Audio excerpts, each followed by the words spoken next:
Halo semuanya, pada pertemuan matematika kali ini bersama dengan Ibu Devita Poppy, kita akan mempelajari tentang materi kesebangunan bangun datar.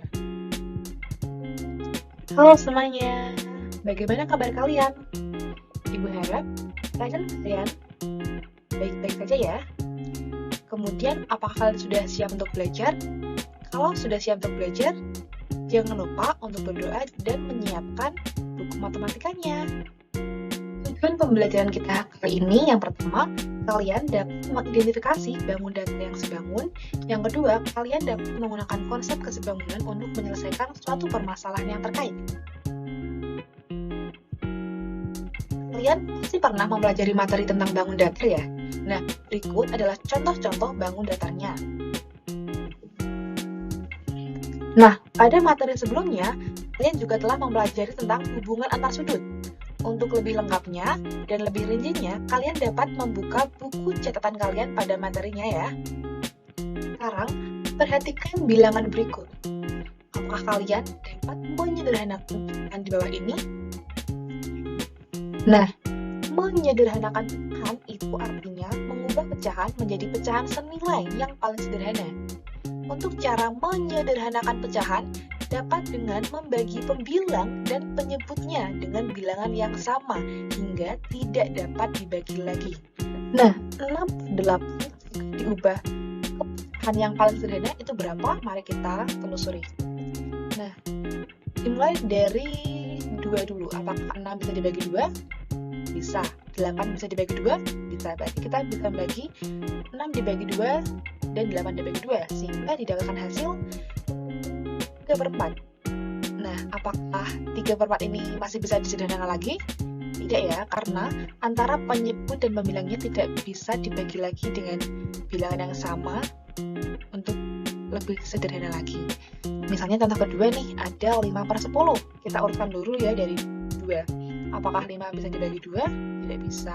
10 bisa. Tapi kan harus antara pembilang dan penyebut harus dibagi dengan bilangan yang lebih besar. Kita beralih ya, 2 tidak bisa, berarti 3. Apakah 5 bisa dibagi 3? Tidak. 10 dibagi 3? Tidak. Berarti kita lanjut deh. Apakah 5 bisa dibagi 5? Bisa. 10 dibagi 5? Bisa. Berarti dapat kita tuliskan kita antara pembilangnya kita bagi dengan 5 dan penyebutnya dibagi 5 hingga didapatkan hasil 1/2 atau setengah. Sekarang, coba perhatikan gambar 2 buah persegi panjang yang berada di sini. Nah, apakah persegi panjang ABCD yang berwarna biru ini sebangun dengan persegi panjang KLMN yang berwarna merah ini? Agar lebih memahaminya lagi, mari simak video selanjutnya. Dua lebih bangun dikatakan sebangun jika memenuhi syarat berikut. Yang pertama, panjang sisi-sisi yang bersesuaian pada bangun memiliki perbandingan yang senilai. Yang kedua, sudut-sudut yang bersesuaian pada bangun itu sama besar. Oke, untuk mengetahui apakah kedua bangun persegi panjang ini sebangun atau tidak, kita perlu mengecek sudut-sudut yang bersesuaian. Kita perlu membandingkan sudut-sudut yang sesuai. Nah, pada persegi panjang ini, persegi panjang ABCD dan KLMN itu sudah pada posisi yang sama, sehingga ini dapat lebih memudahkan kita untuk membandingkannya. Oke, sekarang kita akan menuliskan pasangan sudut yang bersesuaian. Di sini ada sudut A, itu bersesuaian dengan sudut K. Kemudian sudut B itu bersesuaian dengan sudut L. Sudut C bersesuaian dengan sudut M. Dan sudut D ini bersesuaian dengan sudut N. Nah, karena semuanya ini sudutnya siku-siku, berarti besar sudutnya adalah 90 derajat. Sudut yang bersesuaian dari persegi panjang ABCD yang berwarna biru ini dan persegi panjang KLMN yang berwarna merah ini sama besar. Untuk mengecek apakah sebangun, kita juga perlu mengecek apakah perbandingan sisi-sisinya itu bersesuaian Sekarang kita perhatikan pada gambar di sini ya. Nah, garis AB itu bersesuaian dengan garis KL. Nah, panjang garis AB itu dapat kita hitung dari sini sampai ke B itu 1, 2, 3, 4, terdapat 4 kotak ya, atau 4 satuan. Dan pada garis KL ini terdapat 1, 2, 3, 4, 5, 6, 7, 8 satuan. Sehingga dapat dituliskan perbandingan dari sisi AB dengan KL itu 4 satuan dibanding 8 satuan, sehingga dapat kita sederhanakan menjadi setengah. Kemudian untuk sisi yang lainnya, untuk sisi B dan LM itu dapat kita hitung dari BC ini adalah 2 satuan dan garis LM itu terdapat 4 satuan. Dapat kita sederhanakan juga menjadi setengah. Selanjutnya untuk garis CD itu bersesuaian dengan garis MM. Dan garis AD juga bersesuaian dengan garis KN. Nah, dari sini katakan bahwa perbandingan antara sisi-sisi yang bersesuaian itu adalah senilai, yaitu setengah. Perbandingan panjang sisi yang bersesuaian dari persegi panjang ABCD dan persegi panjang KLMN adalah sama panjang. Sekarang kita akan tarik kesimpulan. Nah, pada pertama tadi, kita telah membandingkan sudut-sudut yang bersesuaian. Ternyata kita mendapatkan hasil bahwa sudut-sudutnya yang bersesuaian itu sama besar. Kita centang ya. Yang kedua, panjang sisi-sisi yang bersesuaian memiliki perbandingan senilai. Ya, perbandingannya senilai.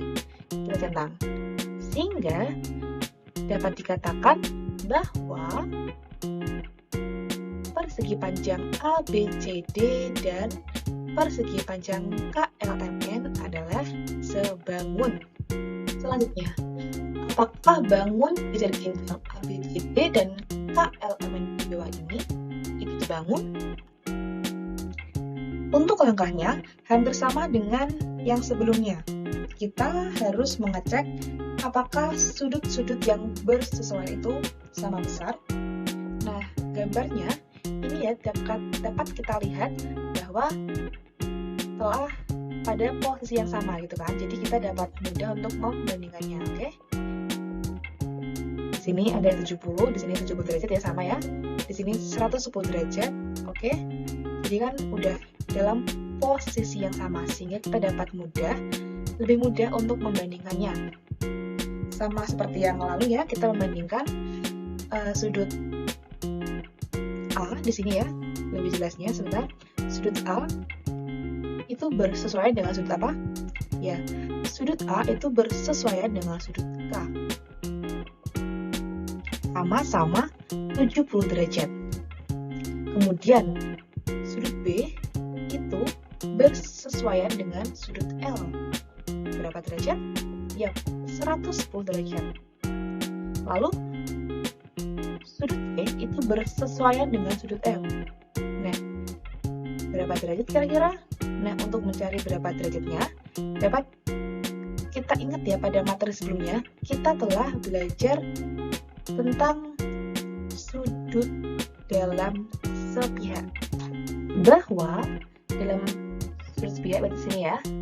Nah, sudut sepihak untuk mencari sudut di sini, untuk mencari sudut ini, oke, itu caranya kita dapat 180 derajat dikurangi dengan 110 sehingga didapatkan sudut C dan sudut M itu adalah 70 derajat. Lalu untuk sudut D dan sudut N ini ya bersesuaian. Nah, untuk mencari berapa derajatnya hampir sama karena ini sama-sama di sini ya.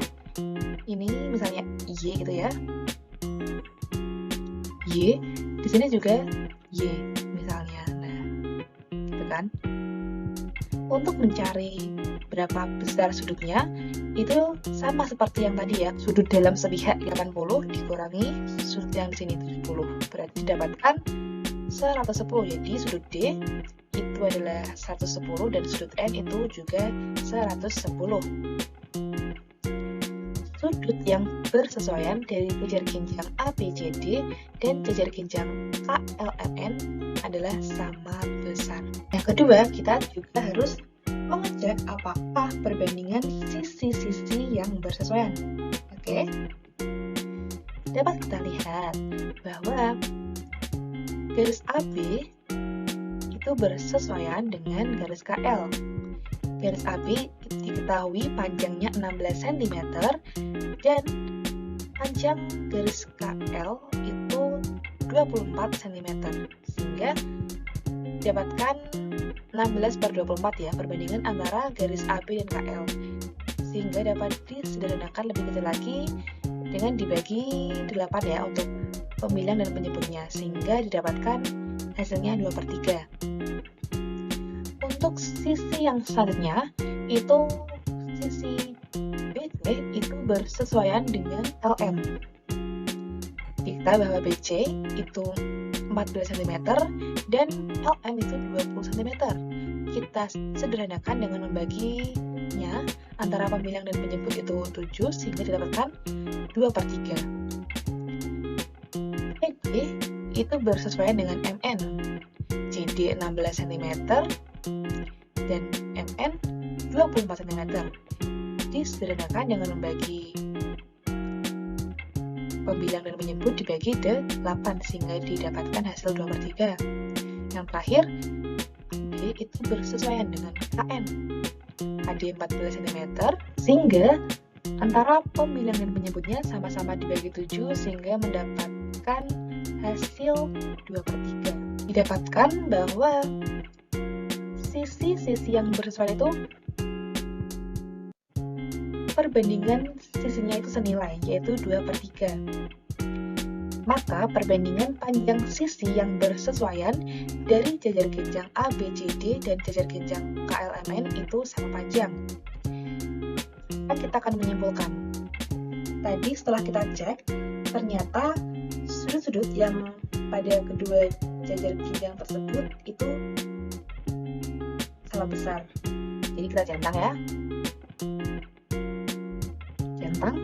Dan yang kedua, tadi kita juga udah membuktikan bahwa panjang sisi-sisi yang bersesuaian antara jajar ginjal ABCD dan jajar ginjal KLMN itu memiliki perbandingan yang senilai tadi ya, sehingga kita centang juga.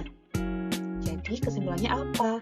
Kesimpulannya jajar ginjal ABCD dan jajar ginjal KLMN adalah sebangun. Selanjutnya, Ibu akan menyontohkan cara menghitung panjang sisi dari dua buah bangun yang sebangun. Oke, jadi di sini ada trapesium EFGH itu sebangun dengan trapesium ABCD. Kita disuruh untuk menentukan panjang EF-nya. Untuk mempermudahnya, untuk merotasikan trapesium ABCD agar letak dan posisinya itu sama dengan trapesium EFGH. Jadi lebih gampang untuk membandingannya. Yang pertama, kita akan mencari sisi-sisi yang bersesuaian. Di sini EF itu bersesuaian dengan AB, FG bersesuaian dengan BC, GH bersesuaian dengan CD, dan EH itu bersesuaian dengan AD. Nah, kita tadi harus menentukan panjang EF-nya. Berarti kita dapat mencarinya dengan menggunakan persamaannya ini. Yang ini. Kita menggunakan persamaannya ini untuk menentukan EF-nya. Sehingga dapat kita cari EF dan EF 20 sama dengan 28/35. Nah, di sini dapat kita Pembagi ya antara pembilang dan penyebutnya itu dibagi dengan 7, sehingga 28 dibagi 7 dan 25 dibagi 7 itu 5. Sehingga dapat kita tuliskan EF sama dengan 4 dikali 20 dibagi 5. Ini bisa kita sederhanakan dibagi dengan 5 sehingga dapatkan 20 dibagi 5 4, 5 dibagi 5 1. EF-nya sama dengan 4 dikali 4 dibagi 1.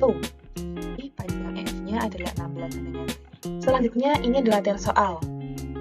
Nah, yang pertama untuk petunjuknya, kerjakanlah soal yang ada pada slide selanjutnya. Ada 2 soal. Oke. Yang kedua, kerjakanlah di buku tugas matematika kalian. Yang ketiga, foto dan kirimkanlah jawaban kalian secara pribadi ke nomor Ibu Poppy dengan menyantumkan nama dan nomor absen. Untuk batas waktu pengumpulannya itu pukul 18.00 WIB atau pukul 6 sore. Nah, ini adalah soalnya yang pertama. Dan ini adalah soal yang kedua. Oke. Boleh di screenshot dulu atau di pause dulu. Oke, sekian dari Ibu, terima kasih.